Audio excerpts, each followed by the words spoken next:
Hello again, this is Rohini Rathore and today is day 6 of my video series titled Create Your Own Breakthrough. And we were talking about my 7 C's to success and leadership. And yesterday I covered the first of those 7 C's called clarity. And today the second of the 7 C's is curiosity. And we're going to talk about that and how it is possible to inject curiosity in our daily lives.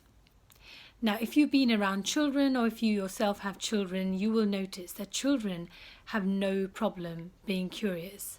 In fact, they have this propensity to constantly ask questions, which can often drive us adults bonkers because, the questions, the why, what, how, when, can really wear us down.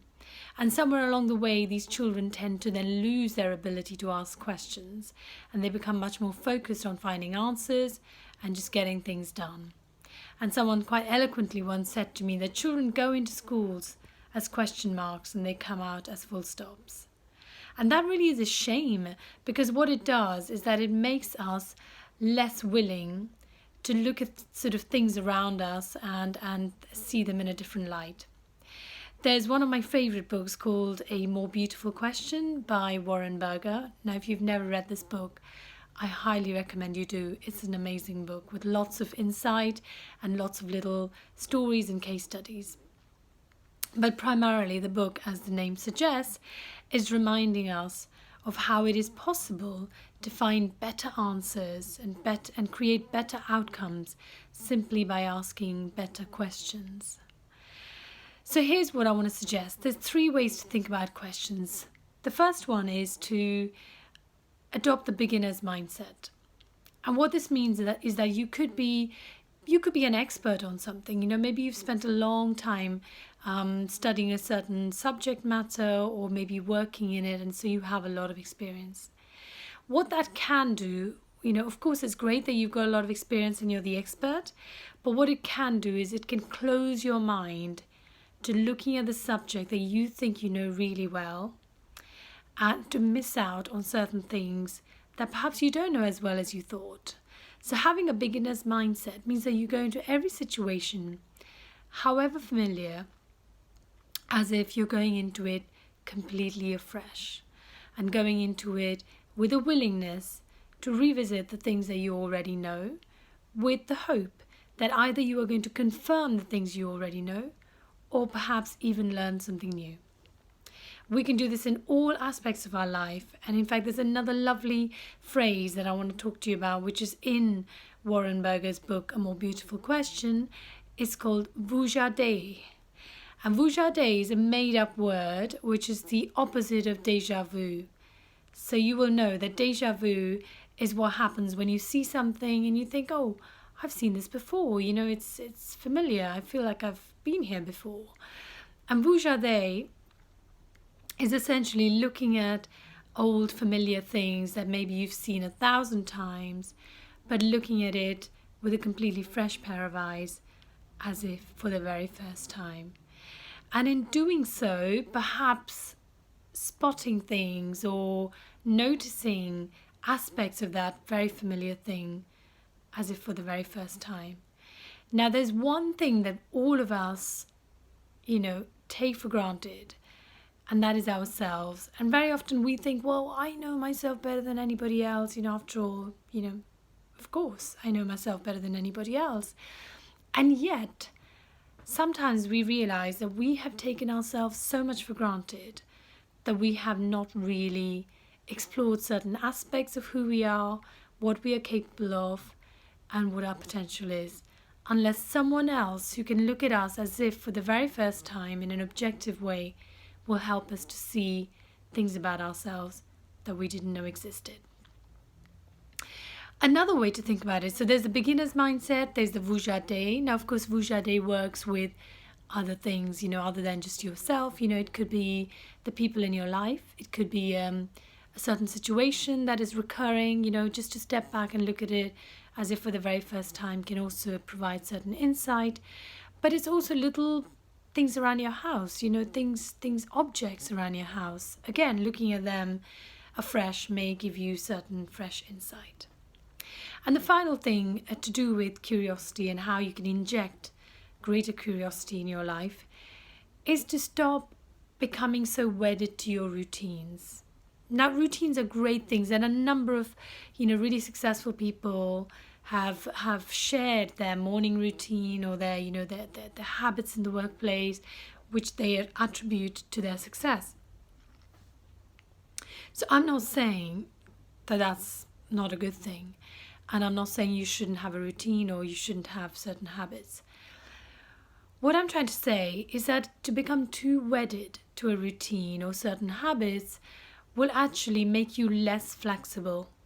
If something goes wrong or your carefully laid out plan gets slightly messed up, you want to be in a situation where you're not going to go into a complete meltdown and fly into a rage and berate people around you and actually become completely incapable of dealing with the changing situation. That is not a good way to live your life. So I think that when you suddenly realize that, okay, it's good to have a routine, it's just like it's good to plan a sort of path that you're going to get from A to B, but occasionally to accept that maybe that path won't be the path you're going to go on. If you're going down a certain route or you've got a certain agenda for your project and you have a certain outcome in mind, to be willing to accept that occasionally we may have to deviate from this, and that's okay. It may be that even before you've embarked on this journey, that you explore and see what are the alternatives. Should something go wrong, what else can I do? What else might give me the same outcome? You may even find that delivers an even better sort of agenda or a better sort of way to achieve the thing you want to achieve. So the analogy I want to give you is like, imagine you've decided you want to go to a certain destination, and the path to that destination is through, say, a woodland. And so you are down this path and you're walking along, and you're so focused and blinkered on getting there that you don't look around you don't notice anything, and you literally just get from A to B completely, blinkered. The alternative would be that you're going down this path, but you take the time to stop and look around. You find something interesting. You find something that was worth exploring. Maybe you come across, some a meadow of flowers, or a sort of gushing, stream, which has the most beautiful, serene, sound to it. I don't know. I'm just getting very poetic now. It could be anything at all.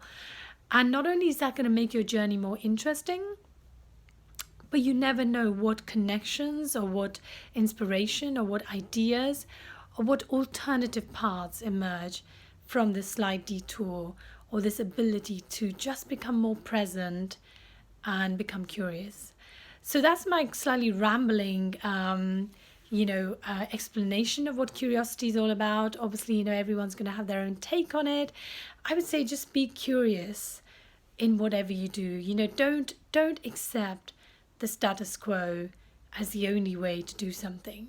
Feel free to question everything, obviously without being annoying, because you don't want to be that person who's always asking questions and not being very constructive. So, be mindful that you want it to be in a way that is positive, in a way that is helpful, and in a way that enriches your mind and your life. Okay, so with that, I'm going to leave you today. I hope you have enjoyed today's video. It's a little bit rambling, a bit like my walk in the woodlands. But genuinely, I think I want to just share that when I was working in the city, I was in a sort of a job that I absolutely loved. Quite full on, quite stressful, but I loved it. I was extremely blinkered, so I would get into work, I would get on my train, and I would put my headphones on, through my journey I would just read my paper, and I just literally wanted to get to my office and get started. I didn't bother to look around, I didn't explore, I was not curious. Once I was in my work, I was curious for all the things I needed to do, but external environment, I was simply not curious. It's only when I stopped working and I had a bit more time, I realized just how much I was missing out. So I would say to you, it's never too late to explore curiosity in your life. and find, the interesting, amazing, inspirational things that surround us if we would just take the time to stand and stare and ask questions. So with that, I'm going to leave you, and I will be back again with my next video tomorrow. Bye for now.